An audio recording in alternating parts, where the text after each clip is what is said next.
కలహాలు పసిపిల్లల పాలిట శాపంగా మారుతున్నాయి. దంపతుల మధ్య వచ్చే గొడవలు చిన్నారులను బలి తీసుకుంటున్నాయి. క్షణికావేశంలో తీసుకునే అనాలోచిత నిర్ణయాలు అభం శుభం తెలియని పసిపిల్లల జీవితాలను అంధకారంలోకి నెడుతున్నాయి. కుటుంబ కలహాలతో విసుగెత్తిన ఓ భార్య తీసుకున్న నిర్ణయంతో 3 ప్రాణాలు బలయ్యాయి. కంటికి రెప్పలా కాపాడాల్సిన తల్లే పిల్లలకు మరణశాసనం రాసింది. కర్నూలు జిల్లాలో జరిగిన ఈ ఘటన పలువురిని కంటతడి పెట్టించింది.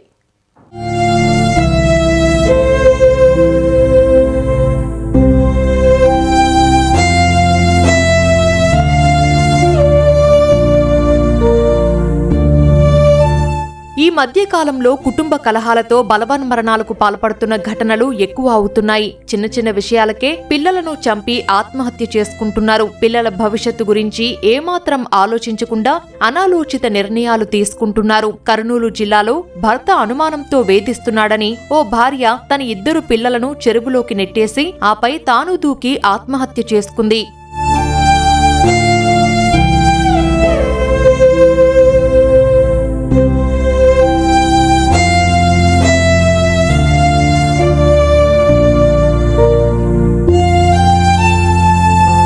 తెలంగాణలోని అలంపూర్కు చెందిన రాజుతో కర్నూలు శివారు గార్గేయపురానికి చెందిన రాజేశ్వరికి 8 ఏళ్ల క్రితం వివాహమైంది. వీరికి 3 ఏళ్ల అబ్రహం, 6 ఏళ్ల సుకుమార్ అనే 2 పిల్లలు ఉన్నారు. కొంతకాలంగా భార్యపై అనుమానంతో భర్త వేధిస్తున్నాడు. తరచుగా భార్యాభర్తల మధ్య గొడవలు జరుగుతూ ఉన్నాయి. ఈ మధ్య కాలంలోనే రాజేశ్వరి కంటి చూపు మందగించింది.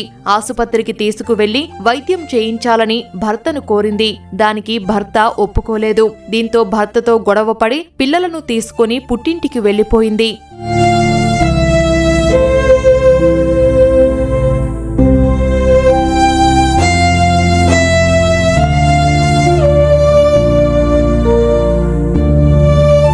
కొంతకాలంగా రాజేశ్వరి పుట్టింటిలోనే ఉంటోంది. తన కంటికి వైద్యం చేయించాలని తల్లిని కోరింది. ఓ ఆసుపత్రిలో ఆయాగా పనిచేస్తున్న తల్లి ప్రస్తుతం వైద్యుడు లేడని మరుసటి రోజు వెళ్దామని చెప్పింది. అదే సమయంలో నీ భార్యను తీసుకువెళ్లాలని బంధువులు రాజుకు ఫోన్ చేసి చెప్పినా రాలేదు. తల్లి డ్యూటీకి వెళ్లిపోగా తాను కూడా పిల్లలను తీసుకొని తన భర్త వద్దకు వెళ్తున్నానని చెప్పి ఇంటి నుంచి రాజేశ్వరి బయటకు వెళ్లిపోయింది.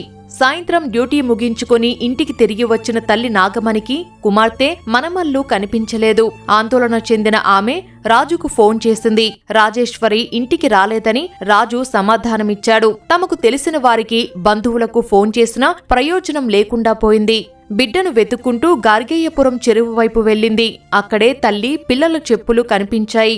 చిన్న కుమారుడు అబ్రహం నీటిలో తేలియాడుతూ విగతజీవిగా కనిపించాడు. విషయం తెలుసుకున్న పోలీసులు చెరువు వద్దకు వచ్చి గాలింపు ముమ్మరం చేశారు. దీంతో మరో 2 మృతదేహాలు బయటపడ్డాయి. కేసు నమోదు చేసిన పోలీసులు దర్యాప్తు చేపట్టారు. నిన్న వాళ్ళమ్మ డ్యూటీకి పోతుంది, పనికి పోతుంది హాస్పిటల్లో. పోయి ఇంకా నేను పోతున్నా అంటే ఉండు 20 రేపు చూపెడతానంది చిన్నమ్మ. తర్వాత పాపలేలే నేను అమ్మని కాడికి పోతలేని బయలుదేరింది. 9 గంటలకు, ఆమె 7 గంటలకు పోయింది, ఈమె 9 గంటలకు వచ్చింది. ఈమె 9 గంటలకు వచ్చి ఇక్కడ దిగింది. దిగినాక అంతే ఎవరైనా మనుషులు ఉన్నారేమో నా పోయిందేమో, కొంచెం దాంట్లో దిగింది, దుంకేసింది. 2 పిల్లలు దొబ్బింది, ఆ పాప దొంగింది. దొంగిన తర్వాత అందరికి ఫోన్లు చేసింది. అల్లునికి ఫోన్ చేసింది, రాలే. వాళ్ళ కొండపాటకు ఫోన్ చేసింది, రాలే అన్నారు. ఇంకా బంధువులకల్లా ఫోన్ చేసింది, ఎవరు రాలే అంటే ఆమె రాత్రి భూదినకుండా అటనే ఉండి మళ్ళీ పొద్దున్నకి ఏమో అనుమానం వచ్చి ఆమెకు గార్గేయపురం నుంచి 7:30కి వచ్చింది. ఇటుకి చెరువు దగ్గరకు వచ్చి ఎత్తులాడుకుంటూ వచ్చింది. అప్పటికి అవతల చేపలలో వలలేసి అవతలకి పోయినారు.